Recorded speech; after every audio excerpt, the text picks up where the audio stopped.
Hello everyone, welcome to Ace online. So నేను మీ రాజు sir. So ఎట్లున్నారు అంతా? సో టెన్షన్గా ఉందా? ఉంటుంది. ఎగ్జామ్ మనకు కామన్గా టెన్షన్గా ఉంటుంది. టెన్షన్ పడకండి, అసలు టెన్షన్ పడకండి అని చెప్పి మాలాంటి వాళ్ళు చెప్తూనే ఉంటారు. సో గ్రూప్ అనే ఒక ప్రెస్టీజ్ ఎగ్జామ్ కాబట్టి టెన్షన్ కష్టంగా ఉంటుంది. బట్ అలా అని చెప్పి ఇంకా రోజంతా టెన్షన్ పడుకుంటూ ఉంటే ఇన్ని రోజులు కష్టపడ్డ దానికి అసలు వాల్యూ అనేది ఉండనే ఉండదు. సో మీకు స్టార్టింగ్ ఒక ఫెయిల్యూర్ గురించి మాట్లాడదాం అనుకుంటున్నా.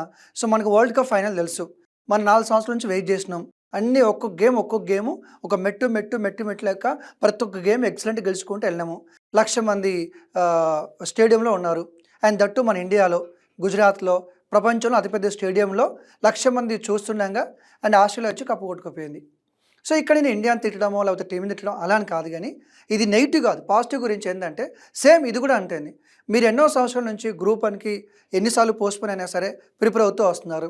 సో ఎన్ని రోజులు కష్టపడింది, ప్రిపేర్ అయింది ఒక ఎత్తు అయితే ఈ రాబోయే ఒక రోజు అనేది చాలా చాలా ఇంపార్టెంట్. ఎందుకంటే ఈ రోజు కనుక మనం కరెక్ట్గా మనం మైండ్ని కంట్రోల్లో పెట్టుకొని కనుక సరిగా ఎగ్జామ్ రాస్తే ఇన్ని రోజులు మీరు కష్టపడ్డ దానికి అండ్ మీరు స్పెండ్ చేసిన టైంకి ఒక వాల్యూ అనేది ఉంటుంది. సో డెఫినెట్గా కూడా మీకు అన్నీ తెలుసు. You are all very matured people. చాలా ఎగ్జామ్స్ రాస్తున్నారు, మీకు ఆల్రెడీ తెలుసు, మీకు ఆల్రెడీ ఎక్స్పీరియన్స్ ఉంది. బట్ ఒక బాధ్యత గల వ్యక్తిగా మీకు చెప్పాలి కాబట్టి సో మళ్ళీ ఈ వీడియోతో మీ ముందుకు రావడం జరిగింది. సో డెఫినెట్గా ఈ ఏదైతే మనకి ఈ సండే ఎగ్జామ్ ఉందో ఈ ఎగ్జామ్కి మనం చాలా అద్భుతంగా ప్రిపేర్ అవ్వాల్సిన అవసరం ఉంది. సరే, మనం ఏం చేయాలి, ఏం చేయకూడదు, ఒక బేసిక్ థింగ్స్ ఒకసారి మనం చూద్దాం. ఒకసారి ఫస్ట్ థింగ్ ఏంటంటే, మీకైనా ప్రాబ్లం ఉంటే, నా వల్ల ప్రాబ్లం అయితే నేను వెళ్ళిపోతా కాదు, ఇక్కడికి మీకైనా ప్రాబ్లం ఉంటే టీఎస్పీఎస్ వాళ్ళు నంబర్స్ ఇచ్చారు, ఫోన్ చేయండి. సిగ్గుపోవాల్సిన అవసరం లేదు. అండ్ రేపు కూడా టైం ఉంది మనకి. ఇప్పటికైనా మీకు ప్రాబ్లం ఉంటే టీఎస్పీఎస్ ఆఫీస్కి వెళ్ళండి, లేకపోతే ఈ నంబర్లకు ఫోన్ చేయండి, లేకపోతే మెయిల్ చేయండి. మీకైనా ప్రాబ్లం ఉంటే ఈ నంబర్స్ ఇచ్చారు, చేయమని చెప్పారు. సో టీఎస్పీఎస్ని కన్సల్ట్ కాకుండా మనలో మనం కుమిలిపోతే మనం కాలిపోతాం, కానీ మనకేం జరగదు. సో అదొకటి. రెండోది అతి ముఖ్యమైనది, సో ఎగ్జామినేషన్కి టైం కలవడం. అందరికీ తెలుసు, ప్రతిసారి మనం వీడియోలో చూస్తూనే ఉన్నాం. సో లాస్ట్ మినిట్లో వచ్చి ఆ గేట్ దగ్గరికి వచ్చి ఏడ్చడం ఇవన్నీ చూస్తూ ఉంటాం. మనకి ముందే చెప్పారు కదా టైము 9 o'clock, 10:30కి exam and 10 o'clock gate close చేస్తాను. గుర్తుపెట్టుకోండి, గేటు 10 o'clock క్లోజ్ చేస్తారు. 10:30కి ఎగ్జామ్ స్టార్ట్ ఉంది, కానీ 10 o'clock గేట్ క్లోజ్ చేయబోతున్నారు. సో మీరు పక్కా గుర్తుపెట్టుకోవాల్సింది 10కి ముందే అక్కడ మీరు ఉండాలి. ఓకే, మీరు దూరంగా ఉంటే 2 గంటల ముందు వెళ్ళండి, అవసరమైతే నైట్ అక్కడికి వెళ్ళి ఉండండి. అంటే మీకు మజాగా అనిపిస్తుంది, కానీ మ్యాటరే కదా, వాళ్ళు ముందే చెప్పారు కదా 10 o'clock గేట్ క్లోజ్ చేస్తామని. సో ట్రాఫిక్ జామ్ ఉండొచ్చు కదా. చాలామంది ఏంటంటే దగ్గరే ఉంది కదా, వెళ్ళొచ్చులే, టైంకి నీకు బైక్ పంచర్ అయితే, కార్ పంచర్ అయితే, మధ్యలో రోడ్డు బ్లాక్ అయితే ఏం చేస్తావు చెప్తానికి? నువ్వు ఏం చేయలేవు కదా. న్యాచురల్గా ఏదైనా జరగచ్చు. నువ్వు టైంకి క్యాబ్ బుక్ అవ్వకపోతే, ఫోన్లో ఛార్జింగ్ అయిపోతే ఏదైనా జరగచ్చు కదా. So exam 10 o'clock, gate 10 o'clock close అవుతుంది. 2 hours ముందుగా ప్రయత్నం చేసుకో. ఒకవేళ నీకు మధ్యలో అయినా బైక్ పంచర్ అయినా లేకపోతే ఏదైనా కూడా నువ్వు లిఫ్ట్ అడగచ్చు, ఇంకేదైనా చేయొచ్చు కదా, ఛాన్స్ ఉంటుంది. నువ్వు బరాబర్ టైంకి వెళ్తా అంటే మధ్యలో ఏదైనా అయితే ఎవడేం చేస్తాడు? అప్పుడు మళ్ళీ మనం టీఎస్పీఎస్సీనో లేకపోతే కాలేజ్నో ఇంకా నాలాంటి వాడిని ఎవరిని తిడితే ఏమొస్తుంది? ఏం రాదు కదా. సో దయచేసి ఎగ్జామినేషన్ హాల్కి మినిమం గంట ముందు ఉండేలాగా ప్లాన్ చేసుకోండి. ఇంకా దూరం ఉంటే ఇంకా 2 hours ముందే ప్లాన్ చేసుకోండి. సో ఇన్ని రోజులు మనం ఇన్ని తిరిగినాం, ఇంత కష్టపడ్డా, ఇంత వెయిట్ చేసినాం, మరి 2 hours ముందు పోయేదేముంది? బుక్ పట్టుకోవద్దంటే పట్టుకొని వెళ్ళండి, ఏముంది అలా పడేసేయండి. ఓకేనా, అది గుర్తుపెట్టుకోండి. ఖచ్చితంగా 10 o'clock గేట్ క్లోజ్ చేయబోతున్నారు. 9:30 నుంచి అలో చేస్తారు అండ్ 10:30కి ఎగ్జామ్ 10 o'clock. ఓకే, మళ్ళీ ఇంకొక విషయం, ఈసారి బయోమెట్రిక్ ఉందండి. బయోమెట్రిక్ ఉంది కాబట్టి ముందు గేట్ క్లోజ్ చేస్తా ఉంటా. ఎందుకంటే ఇప్పుడు నువ్వు 10 o'clock ఎగ్జామ్ అనుకోండి, 9:50 వరకు అలౌ చేస్తే బయోమెట్రిక్ ఒకవేళ పని చెప్పితే వాళ్ళకి ప్రాబ్లం కదా. అందుకే 10 o'clock ఎందుకు గేట్ క్లోజ్ చేస్తారంటే ఈసారి బయోమెట్రిక్ ఇంప్లిమెంటేషన్ చేస్తారు కాబట్టి మీ వేళ్ళు ఏవైతే ఉన్నాయో అవి క్లారిటీగా మంచిగా ఉంటే చూసుకోండి. అంటే టాటూలు కానీ మెహందీ కానీ ఉంటే థంబ్ ప్రింట్ సరిగా పడకపోవచ్చు, కొంచెం మంచిగా హ్యాండ్స్ వాష్ చేసుకోండి. ఓకేనా, రైట్, అది కూడా ఇంపార్టెంట్. ఒకవేళ మీ కర్మగాలి అక్కడ బయోమెట్రిక్ పని చేయకపోతే, మీరు రాకపోతే ఏం పానిక్ అవ్వాల్సిన అవసరం లేదు. వాళ్ళు క్లియర్గా చెప్పారు, ఒకవేళ మీ బయోమెట్రిక్ కనుక పనిచేయకపోతే మీరు ఆధార్ కార్డు పట్టుకెళ్తారు. సో మీ ఫోటో తీసుకుంటారు, మీ డీటెయిల్స్ తీసుకుంటారు. ఓకేనా, అలాగే మీ థంబ్ని వాళ్ళు స్టోర్ చేసుకుంటారు, ఫ్యూచర్ కోసం స్టోర్ చేసుకుంటారు. In case it is not possible to capture the finger prints of any candidate through biometric device, photo of the candidate, thumb impression తీసుకుంటారు. వాళ్ళు అడ్వైస్ చేశారు మెహందీ టాటూ లేకుండా ఉండాలని చెప్పారు. అంటే టాటూ ఇక్కడ ఉందనుకోండి అలో చేయరు, అట్లా కాదు. టాటూ ఉంటే అలో చేయమో, మెహందీ పెట్టుకుంటే అలో చేయమని కాదు, మెహందీని టాటూని అవాయిడ్ చేయమని అడ్వైస్ చేశారు. సో బయోమెట్రిక్ ఇక్కడ టాటూ అయితే వేసుకోం కదా మనం, సో మీరు టెన్షన్ పడాల్సిన అవసరం లేదు. ఓకేనా, రైట్. తర్వాత అతి ముఖ్యమైనది, సో మీరు ఎవరైతే హాల్ టికెట్ ఇంకా డౌన్లోడ్ చేసుకోలేదో ఇక కొన్ని మనం తిట్టలేం కాబట్టి ఇంకా హాల్ టికెట్ డౌన్లోడ్ చేసుకోకపోతే ఇక నేనేం మాట్లాడలేను. హాల్ టికెట్ ఆల్రెడీ డౌన్లోడ్ చేసుకోండి. చాలామంది స్టూడెంట్స్ ఏం చేస్తారంటే రేపు ఎగ్జామ్ ఇంకా మధ్యాహ్నం డౌన్లోడ్ చేసుకుంటారు. ఎందుకంటే మీకు హాల్ టికెట్ క్లారిటీగా ఉందా లేదా, ఏదైనా మిస్ అయిందా లేదా మనకి ఇప్పుడే తెలుసుకోవాల్సింది. రైట్ నో ఇమీడియట్గా హాల్ టికెట్ డౌన్లోడ్ చేసుకోండి. ఒకవేళ ఇంకోటి కొత్తగా ఏం చేస్తారంటే ఈ మొత్తం హాల్ టికెట్ మనకి ఇక్కడ కార్నర్లో పాస్పోర్ట్ సైజ్ ఫోటో పెట్టాల్సి ఉంటుంది. పాస్పోర్ట్ సైజ్ ఫోటో అంటే నీ చిన్నగా ఉన్నప్పుడు నువ్వు మంచిగా ఉన్న ముద్దుగా బుజ్జాయి ముద్దుల బుజ్జ అని అప్పుడు పాత ఫోటోలు మంచిగా ఉన్న ఫోటోలు అవి కాదు, రీసెంట్ ఫోటోనే కావాలి. లాస్ట్ 3 monthsలో దిగిన పాస్పోర్ట్ సైజ్ ఫోటోనే కావాలి. పాత ఫోటోలు వద్దు. ఎందుకు వద్దు అని అడగచ్చు ఇక్కడ. ఎందుకు వద్దు అంటే మనం చాలామంది అప్పుడెప్పుడో టీఎస్ఆర్టీసీ అంటున్నా టీఎస్పీఎస్లో అప్పుడెప్పుడో మనం రిజిస్ట్రేషన్ చేసుకొని అప్పుడెప్పుడో చిన్నగా ఉన్నప్పుడు ఫోటోలు పెట్టినాం మనం. ఓకేనా, పాత ఫోటోలు కదా, ఇప్పటికి మనం ఫేస్ ఇవన్నీ మారిపోతాయి కదా. సో కాబట్టి లాస్ట్ 3 monthsలో దిగిన ఫోటోలు పెట్టాలి. కుదిరితే ఈరోజే ఫోటో దిగి కొత్త ఫోటో పెట్టుకో. సో ఫోటో అయితే కంపల్సరీగా కావాల్సిందే. 3x5 4x5 3 months దిగిందని చెప్పారు. ఓకే, ఇదొకటి. లేదా సార్ ఒకవేళ మీ ఫోటో కనుక బ్లర్ వస్తే, సిగ్నేచర్ కనుక బ్లర్ వస్తే, ఒకవేళ మీ నేమ్ రాంగ్ వస్తే, మీ ఒరిజినల్ నేమ్ వేరు అక్కడ నేమ్ రాంగ్ వచ్చింది అనుకోండి, మీరు దాన్ని కూడా వరి కావాల్సిన అవసరం లేదు. డిక్లరేషన్ ఫామ్ ఇచ్చారండి వాళ్ళు. డిక్లరేషన్ ఫామ్ ఇచ్చారు దేనికోసం, ఒకవేళ మీ నేమ్ కరెక్ట్గా పడకపోతే స్పెల్లింగ్ మిస్టేక్ ఇవన్నీ ఉన్నా కూడా డిక్లరేషన్ ఫామ్ ఇచ్చారు. ఈ form hall ticket number, exam, recruitment, father name, date of birth, mobile number ఇవన్నీ, దాంతోపాటు ఒకటి ఫోటో కాపీ ఉండాలి మీకు, అదే ఫోటో పెట్టాలి. దాంతోపాటు గెస్టెడ్ సిగ్నేచర్ కూడా ఉండాలి. గెస్టెడ్ సిగ్నేచర్ ఉండాలి. ఎవరైనా గెస్టెడ్ ఆఫీసర్ కావచ్చు, లేదా మీరు అంతకుముందు చదువుకున్న డిగ్రీ కాలేజ్ ప్రిన్సిపల్ వాళ్ళు ఉంటారు కదా, వాళ్ళది కూడా కావచ్చు. దాంతోపాటు మీ ఎస్ఐసి డిగ్రీ సర్టిఫికేట్ కూడా. ఎవరికి చెప్తున్నాను ఇది, ఎవరికైతే పేరు రాంగ్ పడుతుందో వాళ్ళు ఈ ఫామ్ టీఎస్పీఎస్ వెబ్సైట్లో ఉంది, డౌన్లోడ్ చేసుకొని ఫోటో పెట్టండి, ఆ గెస్టెడ్ సైన్ చేయించుకోండి, ఈ డీటెయిల్స్ అని రాయండి. దాంతోపాటు మీ ఎస్ఎస్సి అయితే ఉందో ఆ ఎస్ఎస్సి ఫోటో కాపీ కానీ, ఎస్ఎస్ జిరాక్స్ కానీ, దాంతోపాటు డిగ్రీ జిరాక్స్ కానీ తీసుకెళ్ళాలి. ఎందుకంటే ఎస్ఎస్సి మీద, డిగ్రీ మీద మన పేరు అనేది ఉంటుంది కాబట్టి. ఒకవేళ రాంగ్ నేమ్ అయితే, అలా కాకుండా మీ ఫోటో బ్లర్ అవ్వడమో లేకపోతే సిగ్నేచర్ కొంచెం క్లారిటీ లేదు అనుకోండి, దానికేం మీరు వరి కావాల్సిన అవసరం లేదు. దీనికి కూడా ఇంకో డిక్లరేషన్ ఫామ్ ఇవ్వడం జరిగింది. ఇక్కడ సేమ్ డేటా ఇవ్వాలి, ఫోటో పెట్టాలి, గెస్టెడ్ ఆఫీసర్తో ఇక్కడ సైన్ పెట్టించుకోవాలి, అండ్ దాంతోపాటు ఇక్కడ గెస్టెడ్ సిగ్నేచర్ కూడా ఉండాలి. So affix latest photo identical to hall ticket photo. This has to be attested by the guested officer, principal of last studied institution. అంటే గెస్టెడ్ ఆఫీసర్ కానీ మీరు లాస్ట్ ఎక్కడైతే చదువుకున్నారో ఆ కాలేజ్ యొక్క ప్రిన్సిపల్ కానీ దాని మీద ఏం చేయాలి, సైన్ చేయాల్సి ఉంటుంది. సిగ్నేచర్ ఆఫ్ ది గెస్టెడ్ ఆఫీసర్ అని చెప్పారు. దాంతోపాటు 3 పాస్పోర్ట్ సైజ్ ఫొటోస్ తీసుకెళ్ళాలి. 3 పాస్పోర్ట్ సైజ్ ఫొటోస్ తీసుకెళ్ళాలి. ఎవరైతే ఫోటో కానీ సిగ్నేచర్ కానీ ఇవన్నీ బ్లర్ ఉన్నాయో, ఫోటో బ్లర్ ఉంటుందో వాళ్ళు అటెస్టేషన్ ఫామ్తో సహా 3 ఫోటోలు ఎక్స్ట్రా తీసుకెళ్ళాలి. ఇక్కడ చెప్పాడు Canada has to submit declaration certificate by గెస్టెడ్ officer to institution to the invigilator in the examination hall along with 3 passport size photos. అంటే ఇది ఉండాలి, 3 పాస్పోర్ట్ సైజు ఫోటోలు ఉండాలి.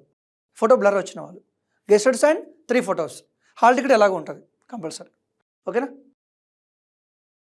ఇంకోటి, మీ హాల్ టికెట్ మీద ఉన్న ఫోటో, ఈ ఫోటో కొంచెం దగ్గరగా ఉండేలా చూసుకోండి. మరి అదేదో అక్కడ 20 సంవత్సరాల క్రితం ఫోటోలా కాకుండా కొంచెం దగ్గరగా ఉండేలా చూసుకోండి.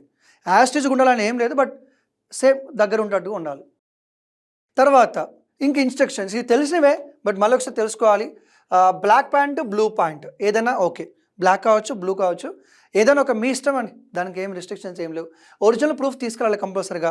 ఓటర్ ఐడి కానీ, డ్రైవింగ్ లైసెన్స్ కానీ, పాన్ కార్డ్ కానీ, గవర్నమెంట్ జారీ చేసిన ఒరిజినల్ జిరాక్స్ పేపర్ పట్టుకొని పోకుర్రి, ఒరిజినల్ కార్డు పట్టుకొని వెళ్ళండి.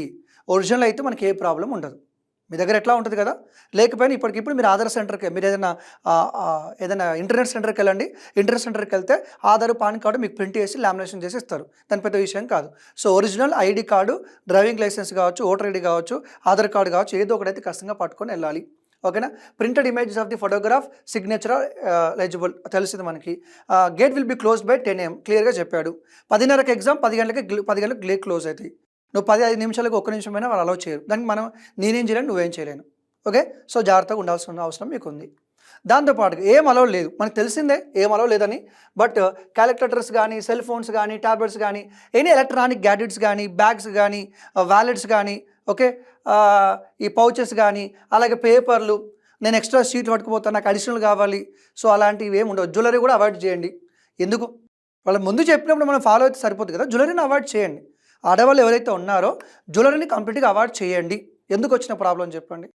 అంటే ఇక మనకు అడగచ్చు జ్యువెలరీ ఉంటే ఏమైతే అడగచ్చు, కానీ ఎలక్ట్రానిక్ గాడ్జెట్స్ క్యారీస్ నుంచి వాళ్ళ భయం. సో జ్యువెలరీని లేడీస్ కంప్లీట్గా అవాయిడ్ చేయండి. మొహమాటం ఏం లేదు. చెప్పులు మాత్రం వేసుకోవాలి, షూలు వేసుకోవద్దు. తెలుసు కదా మనకి ఏం జరుగుతుందో. షూలలో కూడా డివైజులు పెట్టుకుని వెళ్ళడమో ఇంకేదో చేస్తున్నారు కాబట్టి దయచేసి షూని అవాయిడ్ చేయండి. అలాగే దయచేసి పేపర్స్ ఏం తీసుకెళ్ళకండి, చెప్పులు వేసుకొని వెళ్ళండి. అండ్ కుదిరితే అదైతే మనకి పంజాబీ డ్రెస్ ఉందో అది వేసుకొని వెళ్ళండి, ఇంకా క్లియర్గా బాగుంటుంది. శారీ కట్టుకోవద్దా అలాంటివి ఏం మాట్లాడలేదమ్మా. సో మీకు ఫ్రీగా ఉంటుంది. అండ్ ఎగ్జామినేషన్లో కూడా ఈ కాన్ఫ్లిక్ట్ ఆఫ్ ఇంట్రెస్ట్ రాదని, అంతేగాని శారీ కట్టుకొని వెళ్ళొద్దు అని రాస్తారన్నాడు అలాంటి కామెంట్ దయచేసి చేయకండి. ఓకే. అలాగే బాయ్స్ కూడా ఏమైనా సరే కాటన్ డ్రెస్ ఏదైతుంటుందో, సో ఫ్రెష్గా ఉన్న డ్రెస్ అవుతుందో కొత్త డ్రెస్ వేసుకోవాల్సిన అవసరం లేదు. ఉతికిన బట్టలు మనకు కొంచెం లిటిల్ బిట్ లూజ్గా కంఫర్ట్గా ఉన్న డ్రెస్సులు వేసుకొని వెళ్ళండి. అసలే ఎండాకాలం, మరి కరెంట్ ఉంటుందో పోతూ ఎవరికి తెలియదు కాబట్టి you should be very careful about that. And does not provide any cloak rooms and storage facility అంట. అక్కడ స్టోర్ చేసుకోరంట. అంటే ప్రస్తుతం ఇది పెడతారు, ఉంటుందో ఉండదో నేను చెప్పలేనండి. మీ జాగ్రత్త మీరు వెళ్ళండి. మీరు బైక్ మీద వెళ్తే ఆ బైక్ లోపల పెట్టుకోవడమో, లేకపోతే వేరే వాళ్ళతో మాట్లాడి వాళ్ళ బైక్లో వాళ్ళ కార్లోనో, వాళ్ళ ఫ్రెండ్స్ ఉంటే వాళ్ళకి ఫోన్ ఇవ్వడమో, ఇలాంటి ప్లాన్ చేసుకోండి ముందుగానే మీరు ఎగ్జామినేషన్ సెంటర్కి 1 or 2 hours ముందు వెళ్తారు కాబట్టి అక్కడ ఎవరో ఒకరు పరిచయం చేసుకుంటారు కాబట్టి, సో వాళ్ళ దగ్గర మొబైల్ ఉంచడం అలాంటి ప్లాన్ చేసుకోండి. జాగ్రత్తగా మీ నిర్ణయం అది. సో ప్రొవైడ్ చేయమని చెప్పాడు, ప్రతిసారి ఉంటుంది, బట్ ఎందుకైనా మంచి మీ జాగ్రత్తలో మీరు ఉండండి. క్వశ్చన్ పేపర్ వచ్చేసి ఇంగ్లీష్ ఉర్దూలో ఉంటుంది, దాంతోపాటు ఇంగ్లీష్ తెలుగులో ఉంటుంది. ఇంగ్లీష్ తెలుగులో ఉంటుంది, ఇంగ్లీష్ ఉర్దూలో ఉంటుంది. మీరు ఏదైతే చూస్తున్నారో క్వశ్చన్ పేపర్ చెక్ చేసుకోండి. మీరు అప్లై చేసేటప్పుడు ఏదైతే పెట్టారో అది వచ్చే హక్కు మీకు ఉంది. ఒకవేళ మీకు ఇంగ్లీష్ తెలుగు బదులు ఉర్దూ వచ్చినా, ఉర్దూ బదులు తెలుగు వచ్చినా కానీ మీరు ఆబ్జెక్ట్ చేయొచ్చు, మీకు అడిగిన క్వశ్చన్ పేపర్ ఇస్తారు. ఇంకోటి ఇంగ్లీష్ ఫైనల్ అండి. క్వశ్చన్ పేపర్ 2 లాంగ్వేజ్లో వచ్చినా కానీ క్వశ్చన్ అయితే ఇంగ్లీష్లో ఉంది, అదే ఫైనల్. అందుకే మీకు ఏదైనా టర్మినాలజీ ప్రాబ్లం ఉంటే తెలుగు చూడండి, ఇంగ్లీష్ చూడండి, బట్ ఇంగ్లీష్లో అయితే మీనింగ్ క్యారీ అవుతుందో దట్ ఈస్ ద ఫైనల్. ఇది గుర్తుపెట్టుకోండి. ఎగ్జామినేషన్లో మీరు ఇంగ్లీష్ తెలుగు చూసినప్పుడు ఇది గుర్తుకు రావాలి. తర్వాత ఎగ్జామినేషన్ హాల్లో వాల్ క్లాక్స్ ఉండొచ్చు, ఉండకపోవచ్చు. మీకు తెలుసు లాస్ట్ టైం ఏం జరిగిందో. వాల్ క్లాక్స్ ఉండొచ్చు, ఉండకపోతే ఎట్లా అంటే తెలుసు, మనకి 0 నుంచి మొదలు పెడతారు. ఫస్ట్ మనకి రింగ్ వస్తుంది, ఎగ్జామినేషన్ స్టార్ట్ చేయండి అంటాడు. అప్పటి నుంచి 30 minutes, ఎవ్రీ 30 minutesకి ఒకసారి మనకి బెల్ వస్తుంది. కాబట్టి మీరు ఫస్ట్ బెల్ మోగానే 0 అని రాసుకోండి, నెక్స్ట్ బెల్ మోగానే 30 minutes అని రాసుకోండి, నెక్స్ట్ బెల్ మోగానే 30 minutes అని రాసుకోండి.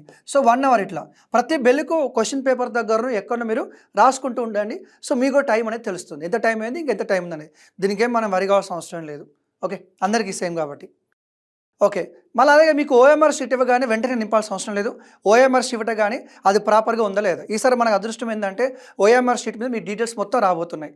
అంటే మన పేరు, మన ఫోటోగ్రాఫ్ కానీ, మన ఫాదర్ నేమ్ కానీ మొత్తం అవన్నీ వస్తాయి. ఓఎంఆర్ షీట్ మీద మనం ఫిల్ చేయాల్సింది 2 ఒకటి క్వశ్చన్ బుక్లెట్ నెంబరు, రెండోది ఆన్సర్స్ బబుల్ చేయడం. సో మీరు ఏం వరి కావాల్సిన అవసరం లేదు. ఆ ఓఎంఆర్ షీట్ని మీరు ప్రాపర్గా చెక్ చేసుకోండి. మీ డేటా కరెక్ట్గా ఉందా లేదా, అన్ని క్వశ్చన్స్ వచ్చాయా లేదా, అదొకటి చెక్ చేసుకోవాలి. ఏదైనా ఓఎంఆర్ షీట్ ప్రాబ్లం ఉంటే మీకు వేరేది ఇచ్చేస్తారు. తర్వాత క్వశ్చన్ పేపర్ బుక్లెట్ రాగానే వెంటనే మీరు ఆన్సర్ ప్రాక్టీస్ చేయడం కాదు. క్వశ్చన్ పేపర్ బుక్లెట్ ఓపెన్ చేయగానే ఫస్ట్ నుంచి లాస్ట్ వరకు ఒక 2-3 సెకండ్ల పాటు లాస్ట్ వరకు చెక్ చేసుకో. 150 క్వశ్చన్లు ఉన్నాయా లేదా, ఏమైనా చినిపోయిందా, అతుకుపోయిందా, జస్ట్ ఫ్యూ సెకండ్స్ టైం చేసి ముందు చెక్ చేసుకో. ఎందుకంటే మనం once question paper booklet number రాసాక నువ్వేం చేయలేవు. సో క్వశ్చన్ పేపర్ ఇవ్వగానే రాకండి. ఆ క్వశ్చన్ పేపర్ని ఫ్యూ సెకండ్స్ పాటు చెక్ చేసుకోండి కరెక్ట్గా ఉందా లేదా. Then only you have to write that question booklet number and OMR sheet. మళ్ళీ మేము చాలామంది ఏం చేస్తారంటే ఏం కాదు లాస్ట్ టైం యాక్సెప్ట్ చేసి సోదంతా అవసరం లేదండి, ప్రాపర్గా మీరు నింపుకోండి. ఒక 2 నిమిషాలు ఆగి నింపుకోండి, భయం ఏం లేదు అక్కడ. ఎందుకంటే మీరు ఒకలా 150కి 100 ఆన్సర్ కరెక్ట్ పెట్టి ఇక్కడ మిస్టేక్ వేస్తే గోవిందా ఏం లేదు. Bubbling okay. తర్వాత క్లాక్ ఉంటుందో లేదో మనం చెప్పలేము.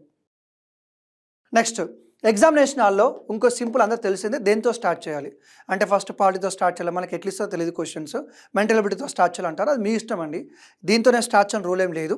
కానీ మెంటల్ ఎబిలిటీ ఓపెన్ చేయండి, చూడండి క్వశ్చన్స్ ఈజీగా ఉన్నాయా, టఫ్గా ఉన్నాయా, 2-3 చూస్తే మీకు అర్థమవుతుంది. సో ట్రై చేస్తే మెంటల్ ఎబిలిటీతో ట్రై చేయండి. బాగా డిఫికల్ట్గా ఉంటే వదిలేసి మళ్ళీ ట్రై చేయండి, ఇట్స్ యువర్ చాయిస్ ఓన్లీ. కానీ మెంటల్ ఎబిలిటీ అయితే చివరిలో మాత్రం చేయడం కొంచెం పాసిబిలిటీ ఉండదు, ఆగమా ఉంటుంది. కాబట్టి మన క్యాల్కులేషన్ చేసేంత మైండ్ ఉండకపోవచ్చు. లేదా మెంటల్ ఎబిలిటీ కనుక ఒకళ్ళు ఓపెన్ చేస్తే ఏవైతే మీకు కొన్ని ఈజీ క్వశ్చన్స్ ఉన్నాయో అవి ఫటాఫట్ క్యాల్కులేషన్ చేసి అటెంప్ట్ చేయండి. ఇక డిఫికల్ట్గా ఉండి అనుకుంటే వదిలేయండి, మనం దాన్ని చివరిలో చూడవచ్చు. ఓకేనా, అది ఇట్స్ యువర్ చాయిస్ అండి. And read the question carefully, క్వశ్చన్ని కేర్ఫుల్గా రీడ్ చేయండి. ప్రతిసారి బయటకు వచ్చేప్పుడు నేను చెప్పేది ఏంటంటే అబ్బా నేను సరిగా చదవలేదు, అది అనుకుని ఇది అనుకుని. ఎందుకంటే ఎగ్జామినేషన్లో చాలామంది తొందరగా కంపల్సరీ ఉంటుంది, ఆగమాగం ఉంటుంది. అలా అని చెప్పేసి మరి ఇట్లా చేస్తే ప్రాబ్లం అవుతుంది. ఎందుకంటే అక్కడ ట్రూ ఇచ్చాడా, ఫాల్స్ ఇచ్చాడా చూసుకోండి, నాట్ ఇచ్చాడా, ఆల్ ఇచ్చాడా, ఏమి ఇచ్చాడు, దాన్ని అండర్లైన్ చేయండి కుదిరితే. ఎందుకంటే ఇప్పుడు నువ్వు ఎగ్జామినేషన్లో కొన్నిసార్లు ఏం చేస్తామంటే ఇంటికి వచ్చాక అనుకుంటాం, అరే అది ఫాల్స్ ఇచ్చిందా నేను ట్రూ అనుకుంటాం మనం. దీని మనం వాళ్ళ వాల్యుబుల్ మార్క్ పోతుంది. సో కాబట్టి క్వశ్చన్ పేపర్లో ట్రూ ఇచ్చాడా, ఫాల్స్ ఇచ్చాడా, నాట్ ఇచ్చాడా, నన్ను ఇచ్చాడా, ఏమి ఇచ్చాడా క్వశ్చన్లో, అది రౌండప్ చేసుకోండి, అండర్లైన్ చేసుకోండి. దాన్ని బట్టే మీరు క్వశ్చన్లో మార్క్ పెట్టుకోవాలి. ఫస్ట్ మీరు చూసుకోవాల్సింది ఇది. అనవసరంగా 2-3 మార్కులు పోతాయి. అలాగే ఫ్యాక్చువల్ డాటాని చెక్ చేసుకోవాలి. కొన్నిసార్లు ఎగ్జామినేషన్ మనకి థియరిటికల్ డాటా కరెక్ట్గా ఉంటుంది, వాడు ఇచ్చే ఫ్యాక్చువల్ డాటా రాంగ్గా ఉండొచ్చు. సో మీరు థియరీని చదివేసి నాకంతా తెలుసు అలా కాదు. ఆ ఫ్యాక్చువల్ డాటాను అండర్లైన్ చేసి అది కూడా చెక్ చేసుకోండి. అది ఇంపార్టెంట్ అమ్మ. తర్వాత questions, leave the questions. For example మనము ఎగ్జామినేషన్లో ఎక్కడ ప్రాబ్లం అవుద్దంటే మనం ఒక క్వశ్చన్తో మనం స్టిక్ అనే ఉంటాం, అది ప్రాబ్లం అనమాట. మనం చాలాసార్లు ఎగ్జామినేషన్లో వాళ్ళు ఏం చేస్తామంటే ఒక క్వశ్చన్ చదువుతాం, ఆనే ఉండిపోతావు, ఆనే ఉండి చూసినప్పుడు అరగంట అయిపోద్ది, మళ్ళీ మిగతాన్ని ఆగమాని చేస్తావు. ఆ ఆగమాగులో మిగతా క్వశ్చన్ సరిగ్గా చదువుతావా, చదవలేవు, ఆన్సర్ పెడతావా, పెట్టలేవు. మళ్ళీ ఇంకోటి చాలామంది చెప్పింది ఏంటంటే లాస్ట్ 2 టైమ్స్ కూడా ప్రతిసారి ఫస్ట్ ఎగ్జామ్ రాసినప్పుడు నేను 150కి 120 పెట్టినా, 140 పెట్టినా, అసలు 10 బబులింగే చేయలేదు. ఎందుకు చేయలేదు అంటే ప్రాబ్లం అంటే కొన్ని క్వశ్చన్స్ నీకు డిఫికల్ట్గా ఉన్నాయి, నీకు ఆన్సర్ రాదంటే వదిలేయి, ఆ క్వశ్చన్ వదిలేసేయి అంతే. ఇంకా రౌండప్ చేసి పెట్టుకో, వదిలేసేయి. దాన్ని స్టిక్ అనే ఉంటే నీకు, ఎందుకంటే ఒక ఎక్స్పీరియన్స్, నాకైనా మీకైనా ఎక్స్పీరియన్స్ ఏంటంటే మనం బయటకు వచ్చిన తర్వాత అటెంప్ట్ చేయని క్వశ్చన్స్లో మనకు తెలిసిన క్వశ్చన్స్ 5 ఉండొచ్చు కదా, అవి ఈజీగా ఉండొచ్చు కదా, మరి 5 మార్కులు పోగొట్టుకున్నట్టే కదా. సో కాబట్టి నీ క్వశ్చన్ మొత్తానికే తెలియదు, నీకు రాదు, అసలు దాని మొహమైన ఎప్పుడు చూడలేదు అనుకుంటే నిర్దాక్షిణంగా వదిలేయి. గెజ్ చేస్తుంటే అక్కడే గెజ్ చేయి, ఓకేనా. వచ్చాయి ఆప్షన్ చూడు, నీకు ఏమైనా అనిపిస్తే ఒక పాసిబిలిటీ గెస్ట్ చేయి, రాంగ్ అయితే రాంగ్ పెట్టుకో, రైట్ పెట్టుకో, గెస్ట్ చేసి ఆన్సర్ పెట్టేసి. నీ మొత్తానికి అసలు తెలియదు, అసలు ఎప్పుడు చదవలేదు అనుకో, మేకే గెస్, నష్టమే ఉంది అందులో, నెగిటివ్ మార్కింగ్ అయితే లేదు కదమ్మా కదా. సో కాబట్టి నేను ఇచ్చే అడ్వైజ్ ఏంటంటే ఒకే క్వశ్చన్ మీద గంటలు కూర్చోవద్దు. అది రాదనుకుంటే నిర్దాక్షిణ్యంగా వెంటనే వదిలేయడము. అసలు తెలియదు అనుకుంటే వెంటనే ఏబీసీలలో ఎలిమినేషన్ నీ బ్రెయిన్ యూస్ చేసి నీ 7th 8th నీకున్న సెన్స్లని వాడి గెస్ట్ చేసి నింపడం ఎంత, ఇంకా అదొకటి ఇంపార్టెంట్. మళ్ళీ ఇంకోటి బబుల్ ఇమీడియట్లీ, నేను రేపు చేస్తా, గంట తర్వాత చేస్తా, ఒకసారి చేస్తా, అవన్నీ కాదు. క్వశ్చన్ బబులింగ్ అయిపోవాలి అంతనే, వెంటనే అయిపోవాలి అంతే. మళ్ళీ ఇంకోసారి బబులింగ్ చేసినప్పుడు కొన్నిసార్లు ఏం చేస్తామని చెప్పన్నా, మధ్యలో గ్యాప్ ఉందనుకో పైన ఫిల్ చేస్తాం. ఇది చాలామందికి ఎక్స్పీరియన్స్ ఉంటుంది. అంటే ఏంటి, ఇప్పుడు ఇది ఉంది అనుకోండి, ఇది 42 ఉంది, 41 ఉంది, మనం వదిలేస్తాం అనుకోండి. ఫర్ ఎగ్జాంపుల్ 40 బాల్ 41 దగ్గర నింపేస్తాం, ఇవన్నీ రాంగ్ పోతాయి. అందుకే నేను ఏమంటున్నా అంటే బబులింగ్ వేసేటప్పుడు క్వశ్చన్ నెంబరు, బబులింగ్ నెంబర్ చూసుకొని చేయాలి. ఇవి ఫ్రాక్షన్ ఆఫ్ సెకండ్స్లో జరిగేవే, బట్ ఉన్న మార్కులు పోతాయి కదమ్మా. సో బబులింగ్ వేసేటప్పుడు మరొకసారి చెక్ చేసుకోవాల్సి ఉంటుంది. వెంటనే బబులింగ్ చేయండి. ఒక క్వశ్చన్కి స్టిక్ అనే ఉండకండి, ఎందుకంటే చివరిలో ఆగమామై ఈజీ క్వశ్చన్స్ కూడా సరిగా మనం పెట్టలేని పరిస్థితి వస్తుంది. ఒక 150కి 140, ఎందుకంటే నెగిటివ్ మార్కింగ్ లేదు కదా. నువ్వు 10 నింపినావు అనుకో, నీకు అదృష్టం కలిసి వస్తే ఆ 10లో 1-2-3 మార్కులు రాకపోతాయా, రాకపోవచ్చు కదా. అది ఇంపార్టెంట్, ఓకేనా. రైట్. తర్వాత ఎప్పుడు ఇందాక చెప్పింది అదే, టైం సరిపోలేదు, ప్రతిసారి టైం కూడా సరిపోదండి.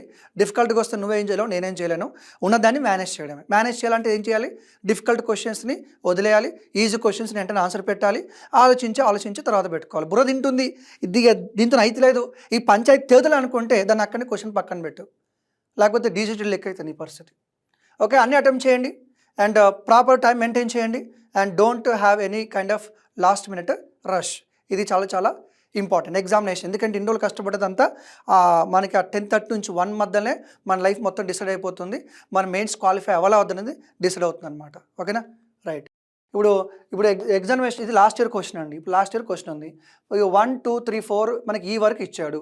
ఫర్ ఎగ్జాంపుల్ దీనిలో నీకు డి రాంగ్ అని తెలిసింది అనుకోండి, ఈ డి రాంగ్ అని తెలిసింది, కొట్టేసినావు ఆటోమేటిక్ ఆన్సర్ ఏమవుతుంది, సిఐ, అది ఇది అవుతుంది, ఇంకా డి రాంగ్ కాబట్టి. సో మనం ప్రాబ్లం ఫీల్ కావాల్సిన అవసరం లేదు. కొన్నిసార్లు ఇట్లా మనకు కలిసి వస్తాయి క్వశ్చన్స్, 10 ఇట్లే కలిసి వస్తాయి. ఇక 120 పెట్టినాడు, అన్ని 120 ఆలోచించి పెడతాడా, గెజెస్ కూడా పెడతాడు కదా. ఎలిమినేషన్ టెక్నిక్ కూడా ప్రాపర్గా వాడుకోండి దాన్ని, ఓకేనా. టెన్షన్ పడాల్సిన అవసరం లేదు. సో కొన్నిసార్లు ఫర్ ఎగ్జాంపుల్ నీకు ఈ 1 3 రాంగ్ అని తెలిసింది అనుకో, వెంటనే టిక్ చేసుకో, 1 3 రాంగ్ అని టిక్ చేసుకో, 2 లేదా 4 గెస్ట్ చేయి, ఇక రాయేయాలి తప్పదు. మరి అప్పుడు ఏం చేస్తాం మనం, ఈ 2 పక్కా కాదని తెలుసు, ఈ రెండిట్లో ఏదో ఒకటే ఉంటుంది, గెస్ట్ చేసుకో, అయిపోతుంది. ఇది కామన్గా ఎగ్జామినేషన్ జరిగేదే, మళ్ళీ గుర్తు చేస్తున్నా. సో క్వశ్చన్ పేపర్లో మీకు ఇది పర్ఫెక్ట్ రాంగ్ అని తెలిసినప్పుడు మార్క్ పెట్టేసుకోండి వెంటనే, ఓకేనా. మీకు క్లారిటీ వస్తుంది. తర్వాత మళ్ళీ ఆలోచించినప్పుడు అంత టైం ఉండకపోవచ్చు, బ్రెయిన్ అలాగే చేయకపోవచ్చు. అందుకే మీరు క్వశ్చన్ పేపర్లో క్వశ్చన్ అటెంప్ట్ చేస్తున్నప్పుడు ఇక్కడ ఏం అడిగాడు మనల్ని, ట్రూ అడిగాడా ఫాల్స్ అడిగాడా చూసుకోండి, ఓకేనా. సో పైన ఏమి ఇచ్చాడు, మళ్ళీ కింద ఏమి ఇచ్చాడు చూసుకోండి. సరైన జవాబు ఎంచుకోమని ఇక్కడ అంటే కరెక్ట్ ఎంచుకోమని చెప్పాడు. సో చూసుకోండి ఒకసారి అప్పట్లో 24 చక్రాలు అన్నాడు, 30 చక్రాలు ఉండొచ్చు, 24 ఇచ్చాడు, మరి రాంగ్ స్టేట్మెంట్ రాంగ్ అయితే కదా. సో స్టాటిస్టికల్ డేటా కూడా చూసుకోవాలి మీరు అక్కడ. Okay right. సో ఇలా టీఎస్పీఎస్సీ వాళ్ళు క్లియర్గా చెప్పారు. ఇంకో Telangana public service commission OMR sheet ఇచ్చాడు మనకి.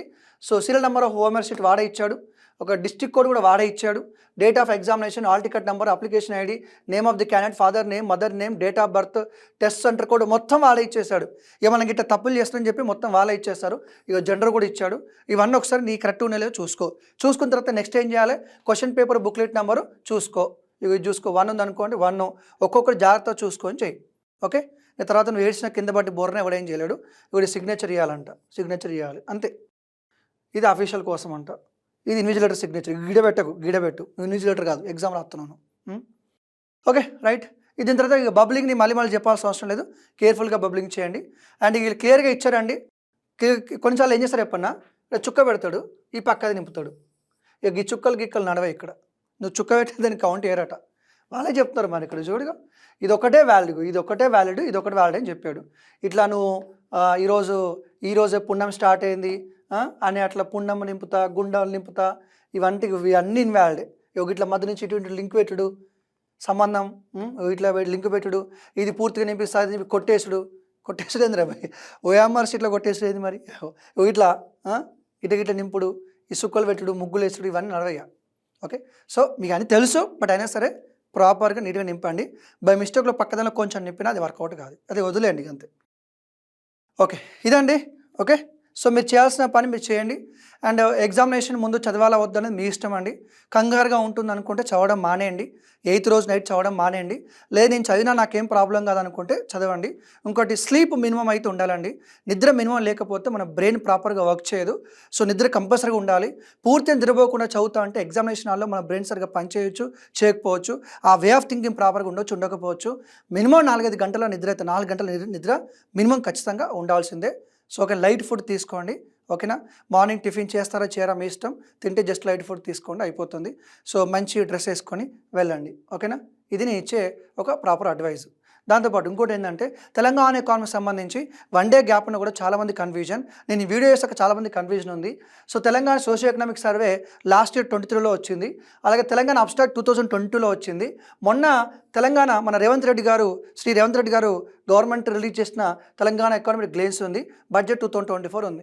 నేను ఏం చదవాలంటే మనకైతే ఇంతవరకు క్లారిటీ ఏమి ఇవ్వలేదండి. నాకు తెలిసినంత వరకు అయితే క్వశ్చన్ అడిగితే లేటెస్ట్ అక్కడ క్వశ్చన్లో ఏముందో చూడండి. మీరు క్వశ్చన్ ఇచ్చినప్పుడు తెలంగాణ అబ్స్ట్రాక్ట్ అన్నాడా, లేదా తెలంగాణ ఎకానమిక్ గ్లేన్స్ అన్నాడా, లేదా సోషియో ఎకనామిక్ సర్వే అన్నాడా, అది చూసుకోండి. ఆ క్వశ్చన్ దాన్ని బట్టి ఆన్సర్ ఉంటుంది. ఎందుకంటే టీఎస్పీఎస్సీ గవర్నమెంట్ మనకి ఏం క్లారిటీ ఇవ్వలేదు ఇంతవరకు. కాకపోతే 2023 రేవంత్ రెడ్డి గారు సీఎం అయిన తర్వాత సో కొత్తగా 3 రిపోర్ట్లు వచ్చాయి మనకి, తెలంగాణ ఎకానమీ అని, తెలంగాణ ఎకానమిక్ గ్లేన్స్ అని చెప్పేసి, అలాగే కాళేశ్వరం మీద, ఎలక్ట్రిసిటీ డిపార్ట్మెంట్ మీద, ఆర్థిక శ్వేతపత్రం అంటారు, అది తెలుసు కదా మనకి శ్వేతపత్రం. సో అవి రిలీజ్ చేశారు.